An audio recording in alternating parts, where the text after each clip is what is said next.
Uummataa Itoophiyaa miseensa mana marichaa kan ta'an Dr. Caalaa Waataa irraa har'a mirga himatamuu dhabuu mulqeera. Dr. Caalaan wayita pirezidaantii Yuunivarsiitii Bulee Horaa turanitti sirnaa fi qajeeltoo bittaa mootummaa osoo hin hordofin bittaa raawwachuu isaaniitu golgaa mirga himatamuu dhabuu jalaa akka baafamaniif sababa ta'ee jedhameera.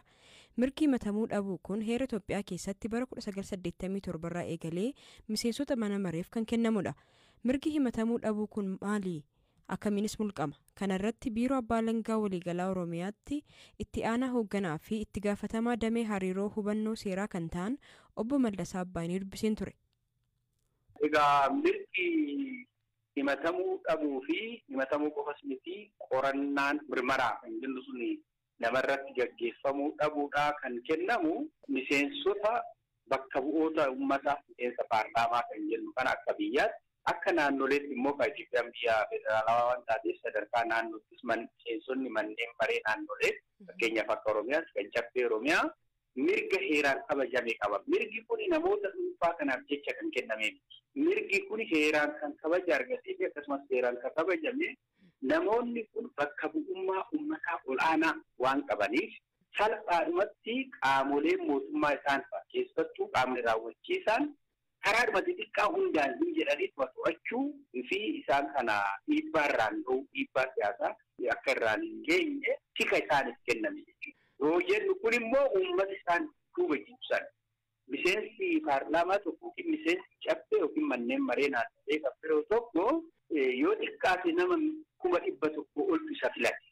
Namni kuni iddoo dhaqetti paarlaamaa keessas haa ta'u alattis haa ta'u yeroo inni hundaa waa'ee uummataa bakka bu'ee dubbatu mirga uummata saniitiif falma jedhamee yaadama. Kanaaf namni miseensa mana maree bakka bu'oota yookiin paarlaamaa jedhu yookiin immoo manneen maree naannolee ta'e tokko yakka cimaa harkaaf harkatti yoo raawwatu yoo qabameen yoo irra gahameen alatti to'atamuus hin danda'amu, qorannaan irratti gaggeeffamuus hin danda'amu, himatamuus hin danda'u jechaadha. Miseensi paarlaamaa kun qoratamuus himatamuus danda'a kan jedhamu yakka kamii yoo raawwate yookaan yakka kamiitiin yoo himatedha. Yakkoonni cimaa jedhaman jiru seera yakkaa keessatti kan tarreeffaman.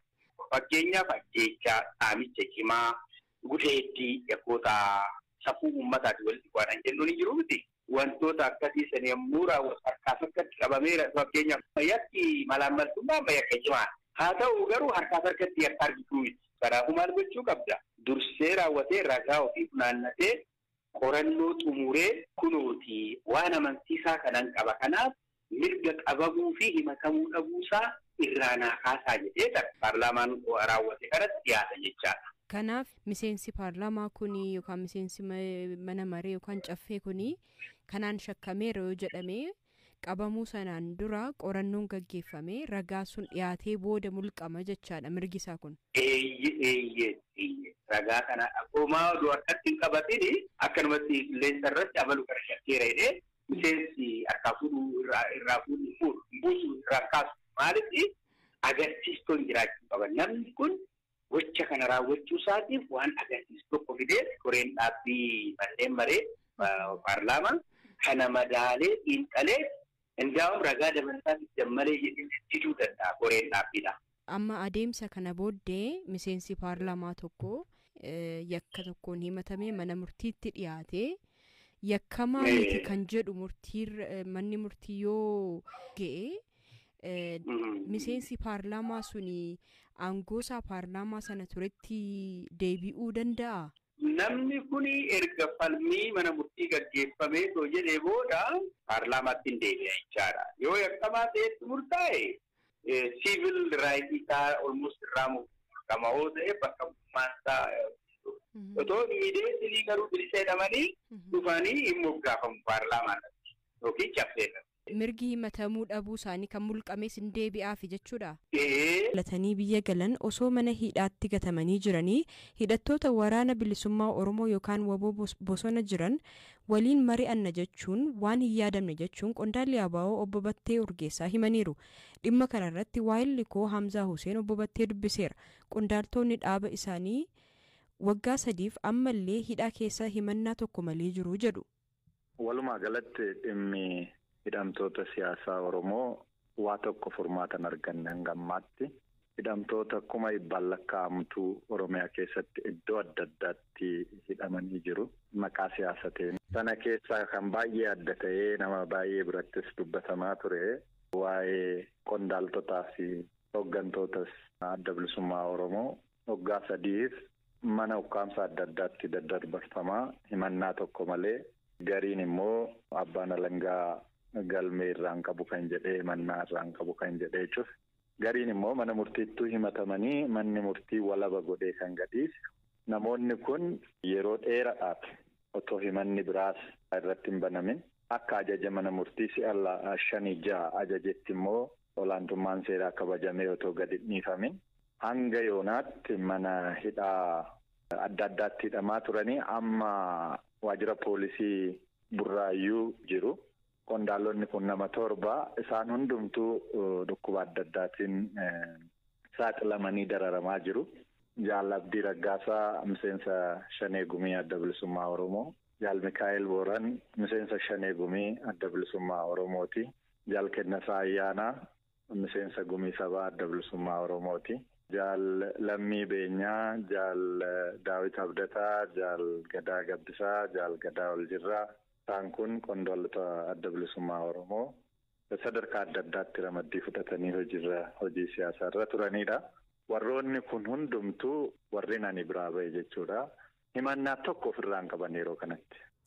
Mootummaan tibbana miseensota TPLF kanneen waraana Tigraayin wal qabatee hidhee ture himata irraa kaasuun wayita bilisa godhu qondaaltota baa'oo himata malee mana hidhaa jiran dagachuun daba jechuun obbo Batteen dubbatu.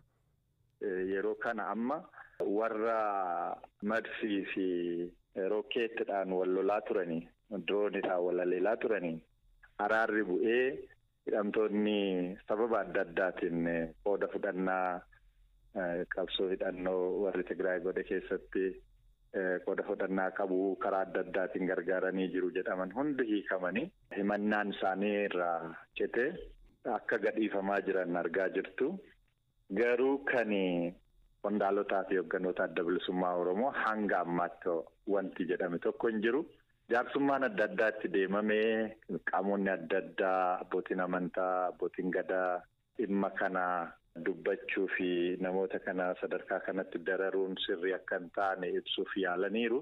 Garuu hanga ammaatti bu'aan argame tokko hin jiru. Akka dubbii siyaasaatti jarri kun hoogganoota dhaabaa sirnaan galmaa'ee biyya kana keessatti socho'uuf hiree argatee tokkotti hoogganoota sadarkaa sanatti jaarmiyaa beekamaa tokko warra hooggananii turanidha. Haa xiqqaatu haa guddatu aggeettii jabaa qabu warra kana warri Finfinneetti miliyoonan bahee uummanni simateedha. Gaafa hoogganni adda bilisummaa Oromoo Asmaraadhaa galu.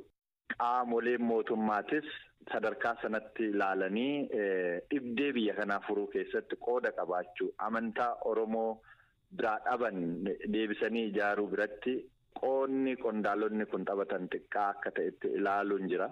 Garuu tokko lolli maddi lolaatu hoogganoota akka kanaa hidhanii taa'anii Oromoo wajjin araara waliigalaa buusna jechuun qaama kabiraa immoo qaama hidhannoodhaan lolaa jiru.